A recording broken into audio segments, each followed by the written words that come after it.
song itself, he was under the impression that it was just hot, and I was like, yeah, I know that because I like the song. Yeah. But I wanted to know what inspired to remake that particular song. Yeah, well, pretty much the way he put it is how it happened. Okay. So, cause I already had this song, and I do a lot of business out in Europe. Right. So, in Europe they're real big on cover music, doing cover songs. Right. So I was approached from the company I work with to do the She's Like the Wind record. But I'm like, all right, I'm gonna do the She's Like the Wind record. First of all, I didn't like the idea, period. Okay. Okay. I always loved the Patrick Swayze version because I'm a fan of Dirty Dancing. Right. I loved it. So when I was like, I kind of don't want to do this. I don't think it's, I write my songs, so sometimes I'm kind of standoffish on doing covers or things that other people did. Right. Right. So I was like, they were like, look, you could do it. Do whatever you want. Get any guy you want to sing on it. Get the artist. We handle the business, and you do whatever you feel on it. So I was trying to figure out how am I gonna do this where it's not gonna be corny. Right. Like it was borderline. Okay, you're doing She's Like the Wind. It could be real corny. And you chose him. Yeah. Why'd you choose him? Cause we bumped into each other a few times. It was the Mamai video, the Nori video shoot. Right. When we were leaving, I bumped into him. We spoke real quick about doing something. Never happened. And then even before that, when I was doing shows for I had bumped into him, and it was something spoken about quick, but we never really got to link up. So when this song came along, it was like I don't know who can really kill this, and Tony got this crazy voice. Yeah, that he does. And sure. then it's like we ran into him recently, so he was already fresh in my mind. Right. So it was like, all right, find out from Tony. See now the label at the time was Mach 1. Mach 1. Yeah. And was that under Koch? No, TVT. TVT. I'm sorry. Yes. Right. TVT. But at the time when we did the record, there was no TVT. There was none of that. Okay. Yeah, there was none of that. So we did it. Pretty much got it to him. He recorded it, and it was crazy. So I put my verses on it. I did a little singing melody on it, right. And it was done. I felt it more after he did it. Right. Because it was like now it has that edge. Now it sounds up to date. Now I feel like I can do something on it, And it made no sense for a girl to be singing She's Like the Wind. You need a guy to sing it, and Absolutely. I pretty much.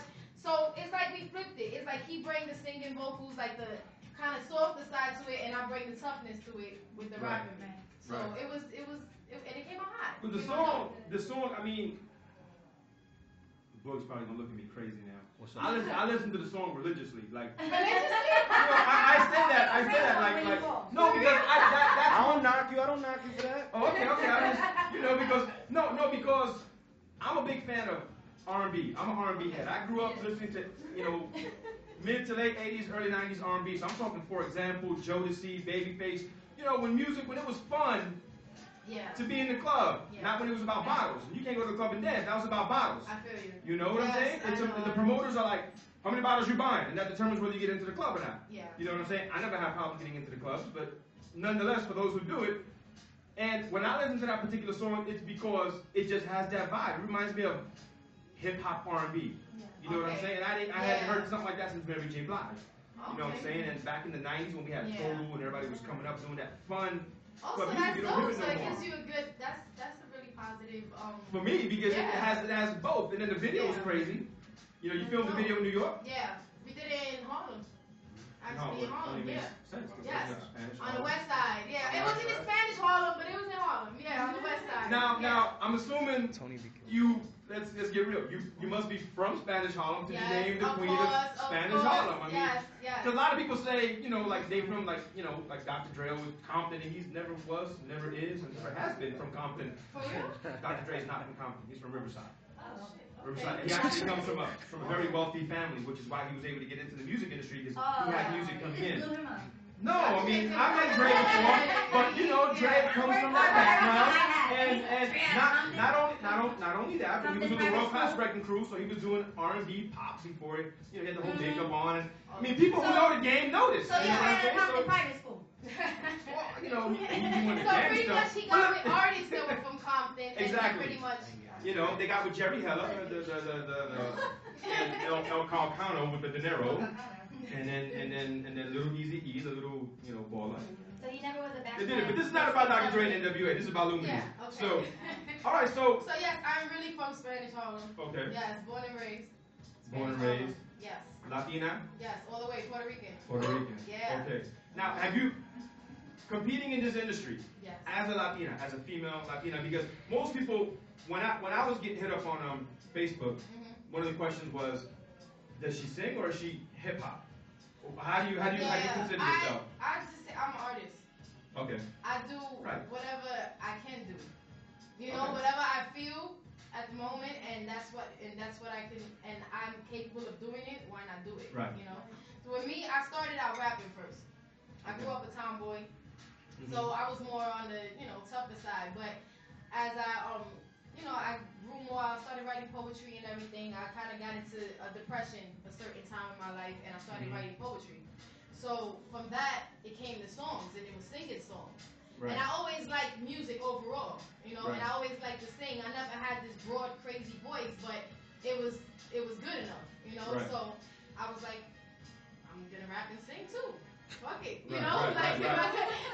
Well, one of the biggest things in the industry about how Lumidee blew up is about how when the first album came out, how you were rushed into the second album. This is industry talk now. Do you feel there was a rush between that first album? Because no, when the single came out, how I was rushed into the first album. Okay, that's what it was. So the single was Uh-Oh. Yes, but it was never intended to. It was just the song that was being played at the club. I had a couple of them already. Right. So it was like nobody expected it to take off and blow up like that to the point that we have bidding wars and all these. So what was your thought about that? What was your thought about that? I was scared. Because it became, I mean, for a Latina, it was like we don't have this. We don't have a Latina like this from New York doing something like this. The song kind of took off, and everybody was like talking about it. So now you're caught in a trap. Labels want you. I was happy, but it was all kind of like happening so fast that it was like I just had to roll with it. I didn't have a chance to sit back and be like, yo, this is really happening. Right. And like it's like my dream is coming true, but am I really ready for it? It's like I wasn't ready for it, but you can't tell it stop, wait. It's right now, so you got to go with it. Opportunity now. Pretty much. So that's what happened. And I don't feel like I really got to feel the moment in a way that I was happy that I was living my dream, but it was like happening so fast and so many things I was getting pushed into that I was scared. Right. Not like I'm not no punk. Not in that kind of way. I didn't say that. I'm saying you. It's just I'm saying I was scared. I don't want nobody thinking I was punk.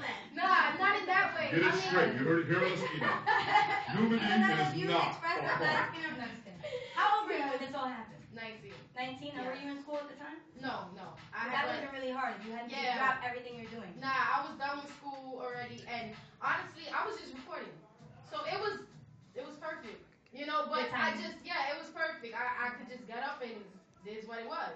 I was recording already for like 2 years, but I just wasn't polished enough yet, and I didn't know what it took, because it's like everybody else.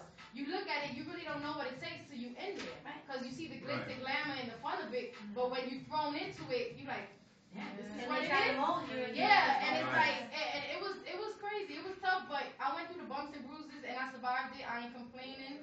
I thank God that, I'm actually getting to live my dream still, to this day. That's what I do. I do music, Well, we know that. You be on Twitter hard, girl. Pushing another country. I'm like trying to keep track of this girl. Germany or wherever you're up. Definitely. That's the blessing too. It took me places I never would dream, places I never even heard of, to be honest. Like I've been to places I never even heard of before this, and that's how far my music took me. So. Well, that's when you know when you made it. They're like, what were you doing? I was in Germany. They was filming me. I was up on stage. I was cool. The track I really remember, and it's a funny song, not because of you, but Siéntelo. Oh, Siéntelo. I was in Webster Hall, and you were performing with Speedy at the time. Oh yeah, we did do one. And I was actually on the stage on the side talking to one of my friends, because I've always been promoting whatever I was about. And everyone hates Speedy, like his voice is Siéntelo. So nobody really gave him or what he deserved. So when he came out, everybody started freaking out. Oh, what is this guy doing here? And then when you came out with him and it was a duet song, everybody calmed down and they listened, and I was like, all right. Because they see him with his crazy hair and he's like, he's a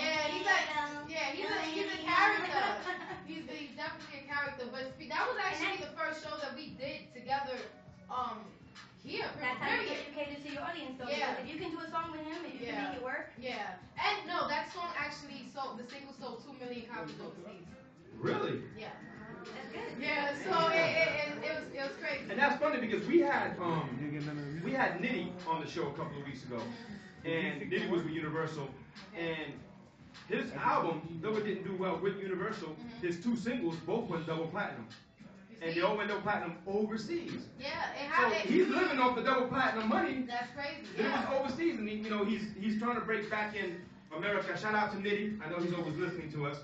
But it's amazing. He's the same thing. He's like overseas. Like I went to places I never heard of. Yeah. And now people were singing the song. And they don't know the language, but they know the music. That's crazy. They don't know your words. They know the melody. They might dance a little off beat to it, but it's all good. Sounds like the Chinese restaurant down the block where I get my food, They don't know nothing except for, Tony! They didn't know what I want, my sour chicken. You know what I'm saying? All right, we're going to listen to a single real quick. Okay. What we got? We got End of Time?